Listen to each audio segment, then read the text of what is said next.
Hi vlog! Welcome back! Kamusta kayong lahat? So, ano na rin, 10 PM na.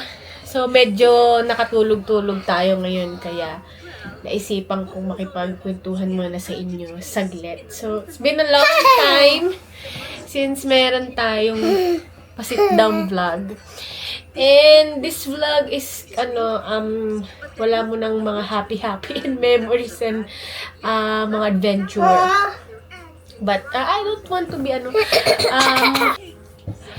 ayan, ayoko naman maging super emotional, pero, ano bang nararamdaman ko ngayon?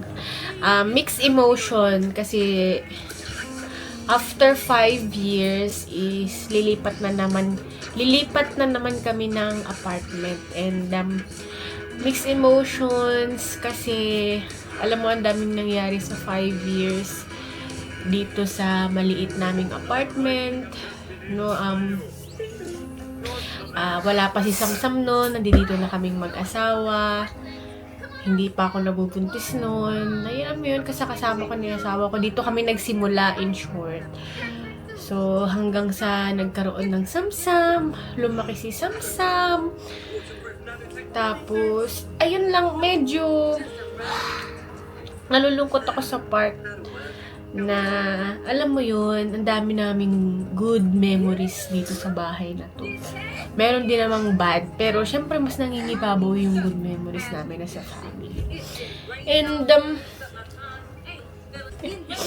And alam mo yun, si Samsam growing up, ito lang talaga yung alam niyang bahay namin.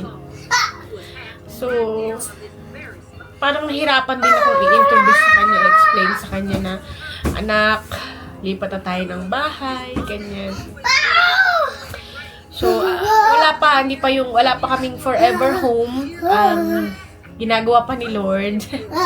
So, ayun, willing to wait, and syempre pinapanalangin pa rin namin palagi namin mag-asawa yan. And in time, I know the faithful God that we serve talaga namang ipapagpaloob. Pero for now, talagang yung pangungupahan is what really works for us. And, ayun nga, sa part na paano ko i-introduce paano ko i-introduce kay Sam na lilipat na kami ng bagong bahay. Knowing na, alam mo yun, buong buhay niya, ito talaga yung alam niyang bahay namin. So, yun lang. It's just grateful for the 5 years na in-stay namin dito. Dami naming memories. Dito kami nagsimulang mangarap. Well, hanggang ngayon nangangarap pa rin naman kaming mag-asawa. Pero, alam mo yun, unti-unti na ding sinasagot ni Lord yung mga prayers namin. And kaya mas lilipat tayo ngayon sa medyo mas maluwag na space.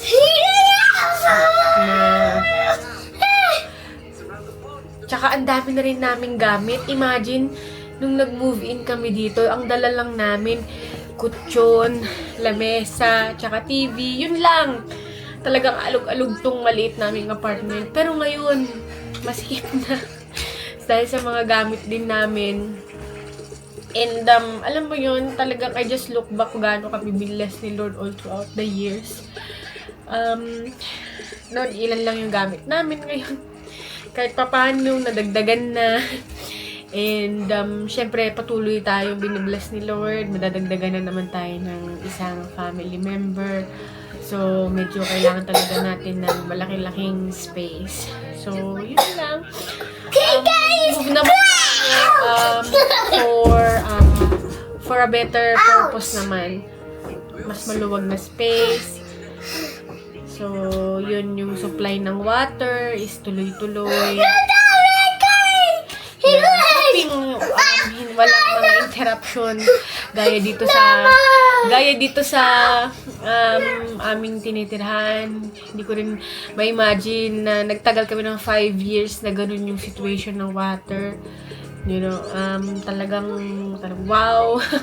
Natagalan namin yun, napagtiyagaan namin yun, and when it's time to go na talaga.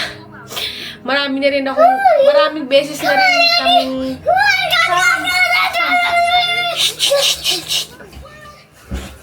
maraming beses na rin kaming mag-asawa nag-attempt, naghanap ng lilipatan, pero alam mo yon, laging nagpipigil sa akin yung memories namin, yung mga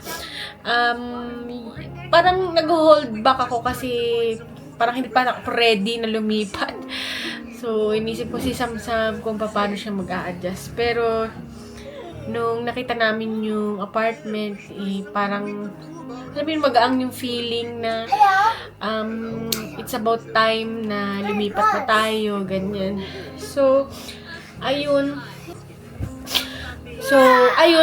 Ayaw ko lang makalimutan yung mga memories namin dito, especially yung memories ng anak ko. Dito natutong dumapa, kumain, maglakad, tumakbo, lahat, anak. Sam, don't forget our little house, okay?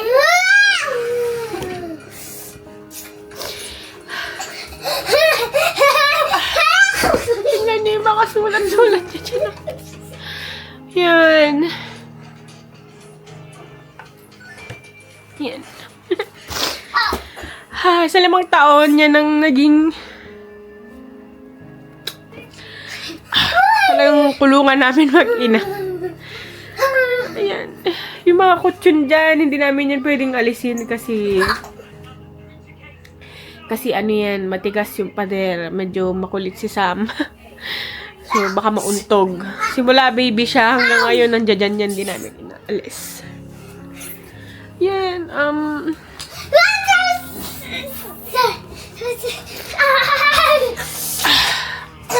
nagbi-video ko para pag lumaki yung anak ko, maalala pa.